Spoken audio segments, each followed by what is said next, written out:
अस्सलाम वालेकुम। उम्मीद करती हूँ सब खैरियत से होंगे। जी, रिव्यू एक्सरसाइज यूनिट नंबर 5 का क्वेश्चन नंबर 2 है, solve and represent their solutions on real line. तो जैसे कि बच्चे हम अपनी एक्सरसाइज में प्रीवियस लेक्चर्स में जो है इस से रेलिवेंट क्वेश्चंस कर चुके हैं ऑलरेडी। तो ये चंद एक क्वेश्चन हैं जिन्हें हमने अगेन करना है। तो चलिए देखते हैं। फर्स्ट पार्ट क्या है, x+5/3 is equal to 1 minus X. इसे हमने इक्वेशन 1 का नाम दे दिया। ठीक है, तो स्टार्ट करते हैं जी। अगेन क्वेश्चन को हमने दोबारा से वैसे ही लिख लिया। अब इसमें हम क्या करेंगे, अगर आप देखें तो यहाँ पर नीचे 3 लिखा हुआ है ना, इसका हम लोगों ने दोनों तरफ क्या कर लेना है जी, एलसीएम ले लेना है। ठीक है, अब क्योंकि ये अभी फ्रैक्शन शेप में है तो ये 3 मुझे ये हटाना है, तो मैं क्या करूँगी, दोनों तरफ 3 से ही मल्टीप्लाई कर दूँगी। तो यहाँ पे भी मैंने 3 से मल्टीप्लाई कर दिया और यहाँ पे भी मैंने क्या कर दिया, 3 से मल्टीप्लाई कर दिया। ये वाला 3 ये वाले इस 3 से जो है वो कैंसिल हो गया, तो यहाँ क्या बच गया, x+5 रह गया। जबकि इस 3 ने जो है वो 1 बाय 1 इन दोनों के साथ क्या हो जाना है, मल्टीप्लाई हो जाना है। 3 1 दा 3 और यहाँ से 3 को x से किया तो माइनस का 3x हो गया। ठीक है, अब हमने क्या करना है जी, x वाली अमाउंट्स को एक तरफ कर देंगे और जो कॉन्स्टेंट अमाउंट्स हैं उनको हमने दूसरी तरफ इकट्ठा कर देना है। अब यहाँ पे जब बच्चे हमारे पास किसी भी वेरिएबल की साइड पे कोई अमाउंट नहीं होती है तो फिर ऑब्वियस सी बात है कि उसका जो कोफिशिएंट होता है वो 1 होता है। ठीक है, तो ये 3x है और ये 1x है, तो कितना हो गया, 4x हो गया। 3 माइनस 5 कितना होता है जी, -2 होता है। अब क्योंकि यहाँ पे हमें x का आंसर चाहिए तो 4 लिखा हुआ है, तो 4 को दोनों तरफ क्या कर देंगे, डिवाइड कर देंगे। तो ये हो जाएगा x इज इक्वल टू -2/4 लिखा हुआ है, तो 2 1 दा 2 और 2 2 दा 4। तो आपके पास आंसर क्या आ गया, x इज इक्वल टू -1/2। जी, तो चलिए इसका हम लोग अब इसको जो हमारे पास आंसर आया इसे हम रियल लाइन पे शो करवा लेते हैं। तो ये बच्चे कुछ इस तरीके से जो है वो आपका रियल लाइन का ग्राफ है। किस तरीके से है जी, हमने क्या किया, मैंने 0 से लेकर 2 तक इसकी यहाँ इस साइड पे लेफ्ट राइट साइड पे अमाउंट ले ली और 0 से -2 तक जो है वो लेफ्ट साइड पे ले ली। जबकि हमारे पास x किसके बराबर था, x इज इक्वल टू -1/2 था। ठीक है, अब 1/2 है कि और 1/2 किसके बराबर होता है जी, 0.5 के। ठीक है, और यहाँ पे क्योंकि नेगेटिव का साइन है तो हमने किस तरफ जाना है, लेफ्ट साइड पे जाना है। तो ये बच्चे हमारे पास 0 से -1 के दरमियान में आ जाएगा, x इज इक्वल टू -1/2। ठीक है जी, सेकंड पार्ट है, 2x+1/3 plus 1/2 is equal to 1 minus x minus 1/3। तो हमने क्या किया, अगेन एक बार क्वेश्चन को दोबारा से लिख लिया और यहाँ पे इसको इक्वेशन 1 का नाम दे दिया हमने। ठीक है जी, अब क्या करेंगे, आपने लेफ्ट साइड का लेफ्ट साइड पे एलसीएम ले लेना है और राइट साइड का राइट साइड पे एलसीएम ले लेना है। ठीक है, जब बच्चे हमें लेफ्ट साइड का यहाँ पे एलसीएम लिया तो हमारे पास 3 और 2 था ना, 3 और 2 का जब हमने एलसीएम लिया तो हमारे पास क्या आ गया, 6 आ गया।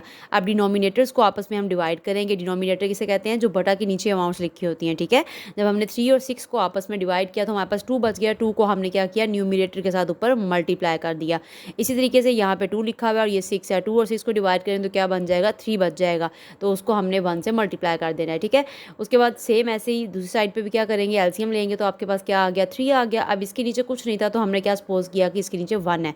अब 1 को 3 से डिवाइड करेंगे तो 3 बच जाएगा। ठीक है, तो 3 को हमने 1 से मल्टीप्लाई किया तो 3 आ गया, माइनस एज इट इज़ आ जाएगा और यहाँ पे 3 3 से कैंसिल हो गया तो आपके पास 1 बचा। 1 को हमने ऊपर न्यूमिनेटर के साथ क्या कर दिया, मल्टीप्लाई कर दिया। तो ये बच्चे अब मैंने ब्रैकेट में क्यों लिखा है, क्योंकि बाहर क्या था, माइनस था, तो माइनस के लिए मुझे अलग स्टेप करना पड़ा, वरना अगर मैं डायरेक्ट करती तो यकीनन बच्चे क्या मिस्टेक कर देते हैं कि खाली जो पहली अमाउंट होती है ना उसके साथ माइनस को मल्टीप्लाई कर देते हैं, नेक्स्ट अमाउंट के साथ माइनस को मल्टीप्लाई नहीं करते। इसलिए ये वाले जो क्वेश्चन होते हैं ना बच्चे, इनको आप स्टेप बाय स्टेप क्या करें ताकि साइंस की मिस्टेक ना हो। ठीक है, तो अब ये 2 को अंदर मल्टीप्लाई किया तो ये हो जाएगा 4x, फिर 2 1 दा 2 और 3 एज इट इज़ आ गया, सेम ऐसे ही 3 ऐसे ही आ गया, माइनस x जो है वो बाहर वैसे ही आ गया, माइनस माइनस प्लस और ये 1 भी एज इट इज़ आ गया। ठीक है, अब बच्चे हमारे पास क्या हो जाएगा, 4x एज इट इज़ आ गया, 2 + 3 कितना हो गया जी, 5 हो गया और ओवर 6 भी वैसे ही आ गया, is equal to 3 + 1 4 minus x वैसे ही आ गया, ओवर 3 हो गया। अब क्योंकि हमें ये हमारे पास फ्रैक्शन शेप में है तो हमने इसे सिंपल शेप में कन्वर्ट करना है, तो हम क्या करेंगे, इनको क्रॉस मल्टीप्लाई कर देंगे। ठीक है, जब हमने बच्चे क्रॉस मल्टीप्लाई किया तो 4x + 5 किससे मल्टीप्लाई हो रहा है, 3 से हो रहा है, जबकि 4 - x किससे मल्टीप्लाई हो रहा है, 6 से हो रहा है। ठीक है, तो चलिए इसको मल्टीप्लाई कर लेते हैं जी। तो 3 into 4x + 5 is equal to 6 into 4 minus X. तो यहाँ पे हमने क्या किया, इनको मल्टीप्लाई कर दे डायरेक्ट। तो हमारे पास जो है 3 को जब 4x से किया तो 12x प्लस क्या हो गया, 3 5 दा 15 is equal to 6 into 4 minus X है, तो 6 4 दा 24 माइनस 6 को x से किया तो 6x आ गया। ठीक है, अब हमने क्या किया बच्चे, x वाली अमाउंट्स को एक तरफ कर दिया और जो हमारे पास दूसरी सिंपल अमाउंट्स हैं उनको हमने क्या कर दिया, एक तरफ कर दिया, जो कॉन्स्टेंट अमाउंट्स थी। ठीक है, अब 12 + 6 कितना होता है जी, 18x होता है, जबकि 12 - 15 कितना होता है, 9 होता है। अब क्योंकि हमें x की जो x का वो आंसर चाहिए है ना, तो हम क्या करेंगे, दोनों तरफ 18 से डिवाइड कर देंगे तो 9/18 हो जाएगा, 9 1 दा 9 9 2 दा 18। तो x आपके पास क्या आ गया, 1/2। अब क्योंकि हमारे पास क्वेश्चन में डिमांड है कि हमने इसको रियल लाइन पे शो करना है, तो हमारे पास बच्चे ये जो क्वेश्चन है वो क्या था, पॉजिटिव में था, 1/2 है पॉजिटिव, तो ये मैंने सॉरी यहाँ पे नेगेटिव साइड पे लगा दिया ये, जबकि यहाँ पे जो है यहाँ इस साइड पे आएगा यहाँ पे आएगा ये 0.5 1/2 किसके बराबर होता है 0.5 के बराबर होता है। ठीक है, जस्ट अ मिनट, ज़रा इसको हम लोग करेक्ट कर लेते हैं। ये इस साइड पे नहीं आएगा, ये आपके पास आएगा यहाँ पे, ये 0 और 1 के दरमियान में यहाँ पे आएगा। ठीक है, ये आ जाएगा जी x = 1/2, क्योंकि हमारे पास पॉजिटिव है ना, तो वो बाय मिस्टेक जो है वो नेगेटिव साइड पे हो गया, तो ये आपके पास जो है वो इधर माइनस के साइन आ जाएंगे। चलिए जी, उम्मीद करती हूँ आपको बच्चे समझ आ गई होगी। ठीक है, चलिए नेक्स्ट देखते हैं।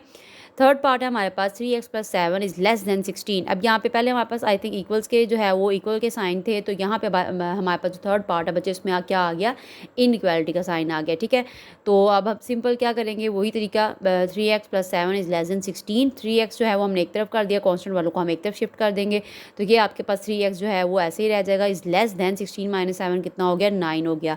अब क्योंकि हमें x का आंसर चाहिए तो 3 से हम दोनों तरफ क्या कर देंगे, डिवाइड कर देंगे, तो ये बच्चे आपके पास x इज़ लेस देन क्या आ गया, 3 आ गया। अब इसको हमने रियल लाइन पे शो करवाना है, तो यहाँ पे आप इसकी अगर कंडीशन समझे तो वो कह रहे हैं कि जो 3 है ना वो आपके पास लास्ट अमाउंट है। ठीक है, 3 जो है वो बड़ा है किससे, x से। x जो है वो तमाम जो 3 से छोटी वैल्यूज़ है ना उसको यहाँ पे हम x का नाम दे रहे हैं। ठीक है, तो हम क्या करेंगे, ये हमारे पास 3 है, तो यहाँ से बच्चे जब हम बैक साइड पे जाएंगे तो वो तमाम जो वैल्यूज़ हैं वो क्या हो जाएंगी, x हो जाएंगी, और वो तमाम वैल्यूज़ 3 से क्या हैं, छोटी हैं। ठीक है, आई होप आपको बच्चे इस क्वेश्चन की भी समझ आ गई होगी। चलिए फोर्थ पार्ट देख लेते हैं जी। फोर्थ पार्ट में क्या है कि 5 × x - 3 is greater than equal to 26x - 10x + 4। तो सिंपल ये भी वैसे ही है, इसमें क्या करेंगे जी, 5x - 15 greater than equal to 26x - 10x - 4। तो सिंप्लीफाई कर लेते हैं, ये 5x तो इधर ही रहने देंगे। ठीक है, अब ये 26x और ये 10x कितना हो जाएगा, 16x हो जाएगा। ये माइनस का 4 जो है वो एज इट इज़ रह जाएगा, ये माइनस का 15 यहाँ पे आकर क्या हो जाएगा, प्लस का 15 हो जाएगा। अब हमने x वालों को एक तरफ कर लेना है और जो कांस्टेंट नंबर्स हैं उनको हमने एक तरफ कर देना है, तो 5x - 16x कितना हो जाएगा जी, -11x is greater than equal to 11 रह जाएगा। अब क्योंकि हमें x का आंसर चाहिए तो हम -11 से दोनों तरफ क्या कर देंगे, डिवाइड कर देंगे।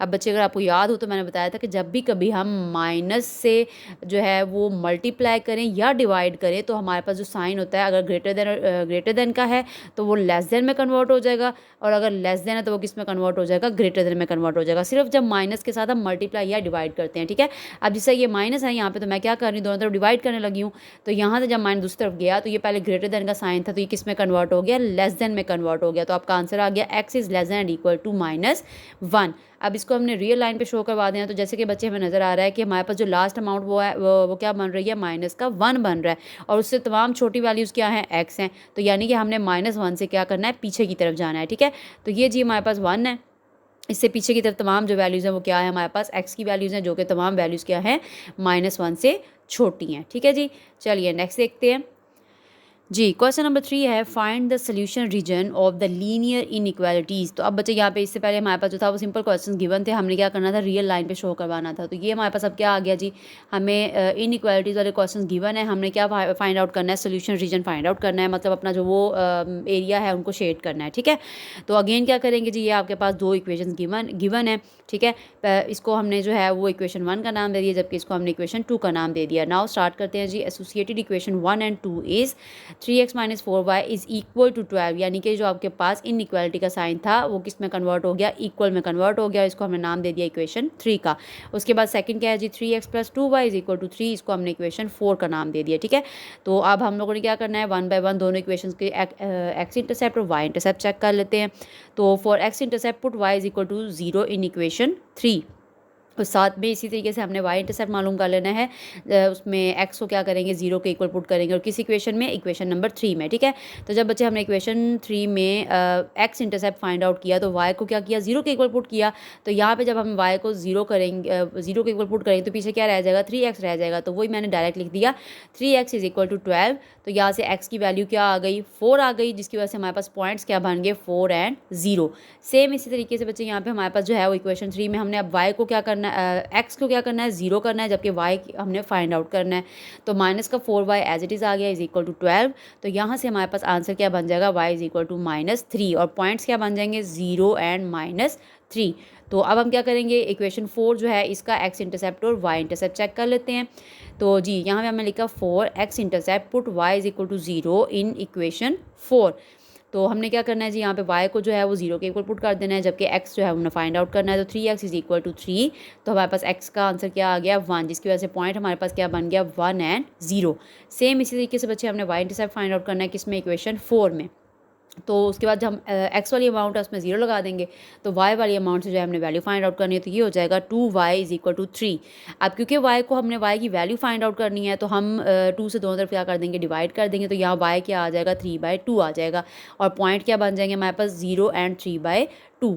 तो अब बच्चे सिंपल हमने क्या करना है, क्योंकि हम लोगों ने अपना एरिया जो है वो उसको शेड करना है। अब 2 इक्वेशन गिवन है, जब हमारे पास एक इक्वेशन होती है तो उसको हम डायरेक्ट जो है वो उसका ग्राफ बना के उसको शेड कर देते हैं ना, कि अगर तो वो उसकी गिवन कंडीशन ट्रू है तो हम उसे ओरिजिन की तरफ शेड कर देते हैं, और अगर गिवन कंडीशन ट्रू नहीं है तो उसको हम ओरिजिन के ऑपोजिट साइड पे ले जाते हैं, ठीक है। लेकिन यहाँ पे हमारे पास क्या है, 2 इक्वेशंस गिवन है। तो हम क्या करेंगे, पहले हम चेकिंग करेंगे। चेकिंग किस तरीके से करते हैं बच्चे, हमने 0 0 यानी कि x भी 0 ले लेना है और y भी 0 ले लेना है, और किस में पुट करके देखना है, इक्वेशन 1 और इक्वेशन 2 में पुट करके देखना है, ठीक है। अगर तो हमारे पास कंडीशन ट्रू आ जाती है तो हमने अपने लाइन को ओरिजिन की तरफ शेड करना है, जबकि अगर फॉल्स आता है तो हमने अपने लाइन को ओरिजिन से ऑपोजिट साइड पे शेड करना है। अब जैसे कि बच्चे मैंने जब इक्वेशन 1 में 0 0 पुट किया तो मेरे पास कंडीशन आ रही क्या बन रही थी, 0 इज़ लेस देन 12। तो ये हमारे पास कंडीशन क्या हो गई, ट्रू हो गई, कि 0 जो है वो छोटा होता है। जबकि यहाँ पे जो सेकंड इक्वेशन थी उसमें हमारे पास क्या बन रहा था, 0 इज़ ग्रेटर देन 3, जो कि फॉल्स हो गई, कि 0 3 से बड़ा नहीं है, ठीक है।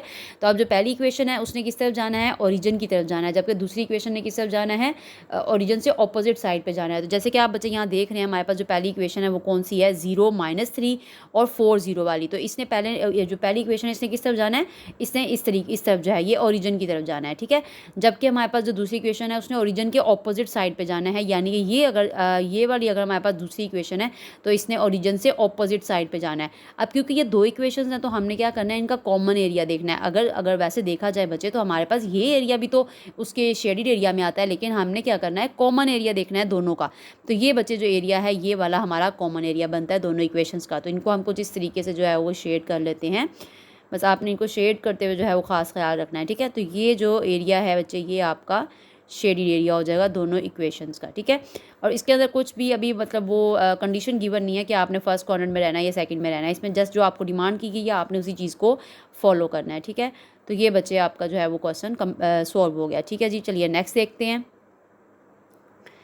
जी। नेक्स्ट है हमारे पास 2x + y is less than equal to 4, और उसकी जो सेकंड इक्वेशन है x + 2y is less than equal to 6। इन्हें हमने इक्वेशन 1 और 2 का नाम दे दिया। तो चलिए स्टार्ट करते हैं। एसोसिएटेड इक्वेशन 1 एंड 2 इज़, तो एसोसिएटेड इक्वेशन में क्या फ़र्क आ जाएगा, क्या चेंज आ जाएगा कि इनइक्वालिटी का जो साइन है उसकी जगह क्या आ जाएगा, इक्वल का साइन आ जाएगा दोनों इक्वेशन में, ठीक है। जो पहली इक्वेशन है उसको हमने इक्वेशन 3 का नाम दे दिया। जो सेकंड इक्वेशन है जो चेंज होकर हमारे पास क्या बन गया, इक्वेशन नंबर 4 बन गई, ठीक है जी। अब 1 बाय 1 हमने दोनों इक्वेशन का क्या मालूम करना है, इंटरसेप्ट फाइंड आउट कर लेना है, ठीक है। तो इक्वेशन नंबर 3 का हम लोगों ने पहले एक्स इंटरसेप्ट और वाई इंटरसेप्ट चेक किया। जब हमने एक्स इंटरसेप्ट मालूम किया तो वहाँ से हमारे पास क्या पॉइंट्स बन गए 2 एंड 0, जबकि वाई इंटरसेप्ट चेक करने पे हमारे पास पॉइंट क्या बन रहे हैं 0 एंड 4। चलिए नेक्स्ट देखते हैं। इक्वेशन 4 का जब हम लोगों ने बच्चे एक्स इंटरसेप्ट फाइंड आउट किया विद रिस्पेक्ट टू वाई, यानी कि वाई को हमने 0 के इक्वल पुट करके चेक करना है, तो वहाँ से हमारे पास पॉइंट बन जाता है 6 एंड 0। और जब हमने इक्वेशन 4 में एक्स 0 पुट किया तो हमारे पास वाई क्या आ जाता है 3 आ जाता है। तो यहाँ से पॉइंट्स क्या बन गए 0 एंड 3। अब अगेन वही बात है, हमने अपना एरिया शेड करना है। उसके लिए हम क्या करेंगे, चेकिंग करेंगे। और चेकिंग के लिए जो ओरिजिनल क्वेश्चन है उसके अंदर यानी कि इक्वेशन नंबर 1 और इक्वेशन नंबर 2 में हम 0 0 पुट करेंगे, ठीक है। तो बच्चे यहाँ पे जब हमने 0 0 पुट किया तो हमारे पास जो दोनों ही इक्वेशंस हैं उनकी जो कंडीशन है वो क्या होगी, ट्रू हो गई। तो इस बात का क्या मतलब हुआ कि दोनों इक्वेशन ने किस तरफ जाना है, ओरिजिन की तरफ जाना है। अगर हम देखें तो बच्चे ये वाली जो इक्वेशन है इसका ओरिजिन पार्ट जो है वो ये वाला बन रहा है ऐसे, ठीक है। और अगर हम इस दूसरी इक्वेशन की बात करें तो उसका ओरिजिन भी ये वाला बन रहा है। अब देखने को तो अगेन वही वाली बात ये भी बन रहा है, लेकिन ये कॉमन एरिया नहीं आ रहा। हमने वो एरिया सेलेक्ट करना है जो कॉमन आए दोनों इक्वेशंस का। तो इस हिसाब से जो ये दोनों इक्वेशंस का जो ये वाला एरिया है ये क्या है, कॉमन है। तो ये बच्चे कुछ इस तरीके से जो है वो आपका इसको हम इस तरीके से जो है वो शेड कर लेते हैं। ये सारा एरिया जो है वो आपका कॉमन एरिया बन रहा है, ठीक है। तो ये हमने जी इसको इस तरीके से शेड कर लिया। आई होप आपको बच्चे समझ आ गई होगी। तो ये हमारा रिव्यू एक्सरसाइज का क्वेश्चन नंबर 2 एंड 3 जो है वो कंप्लीट हो गया। चलें इसको हम शेड कर लेते हैं। अगर बच्चे आपको किसी भी क्वेश्चन में कोई इशू आता है तो आप कमेंट सेक्शन में भी क्वेश्चन करके पूछ सकते हैं, और अगर कमेंट सेक्शन में नहीं पूछना तो डिस्क्रिप्शन में मैंने टिकटॉक का और इंस्टा का जो है वो लिंक दिया हुआ है, आप उसमें मुझे मैसेज करके जो है वो किसी भी किस्म का क्वेश्चन पूछ सकते हैं। ठीक है, चलिए जी, ओके जी, थैंक यू, अल्लाह हाफिज़।